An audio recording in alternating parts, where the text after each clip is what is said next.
there's a place of starting that is a kind of profoundly disturbing spiritually. Life has evolved to create a closed system. It's not an open system.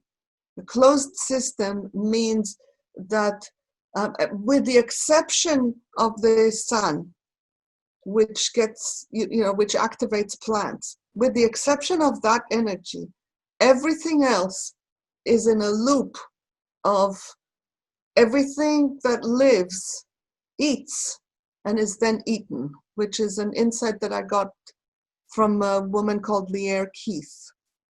So we are always seeking food and becoming food. There is no way to protect all life.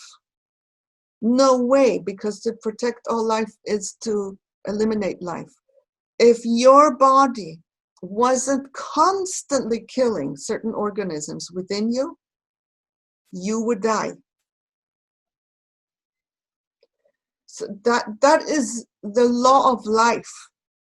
And to me, the beauty of that on a spiritual plane is that nonviolence always must involve discernment. There are no rules. I just finished posting an article, my first article on Medium, which is called, Is Nonviolent Use of Force an Oxymoron? And it's a long article, 8,000 words. But the reality that life not only requires death, it requires killing.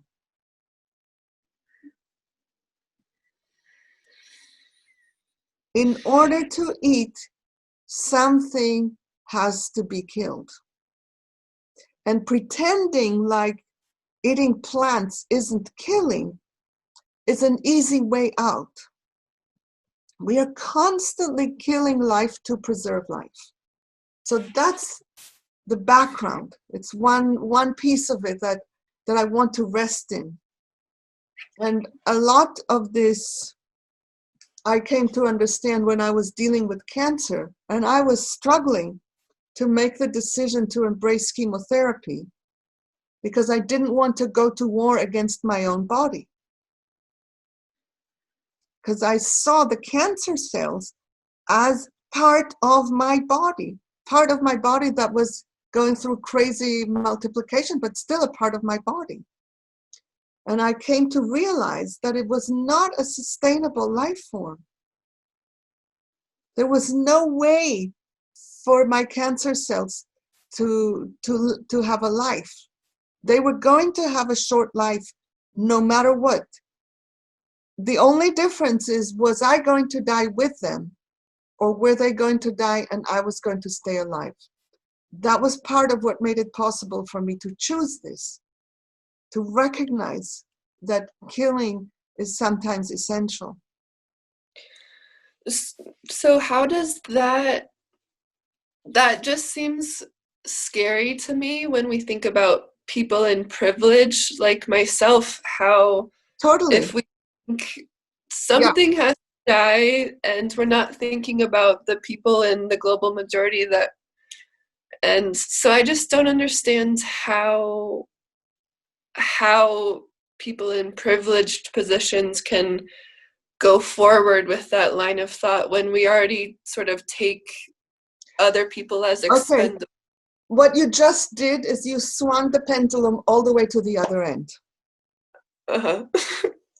So releasing the idea that there's a right answer puts you on a razor edge of always having to discern. Mm-hmm. And then you create your own variables for discernment. I have mine. You will need to develop your own. And examples of that would be like my willingness and my capacity and...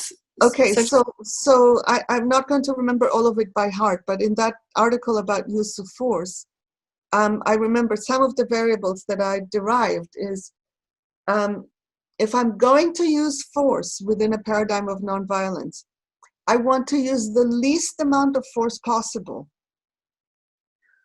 with the most amount of love possible,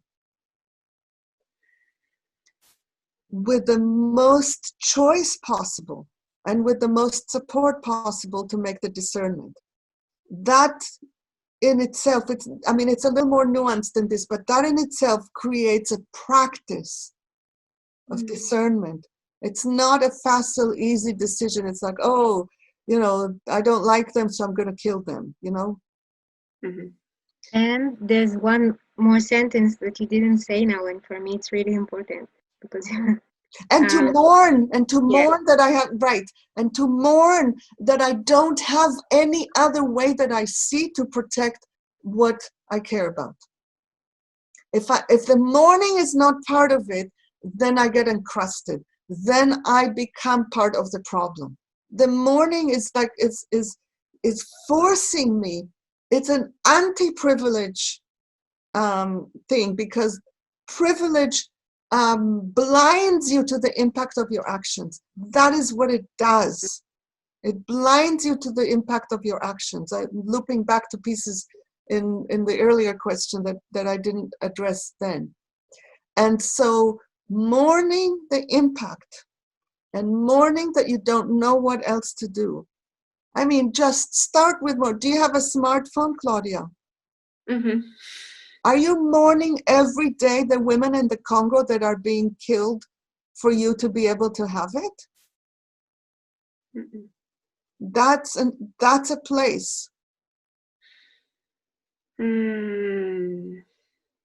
So I have chosen not to have a smartphone. I don't know if that choice will be forever, but every time I keep thinking about it, I keep remaking the same choice. There are multiple reasons, and one of them is to reduce the rare earth mineral impact. It's nothing. I'm one human being against billions of people who have gone the smartphone route. But it doesn't matter, because I'm not doing that to change the global system. I'm doing that to keep me on my toes in how I live. Mm-hmm. And that prepares me to be ready for the opportunity of whatever it is when it arises, to be ready, because I'm already in practice.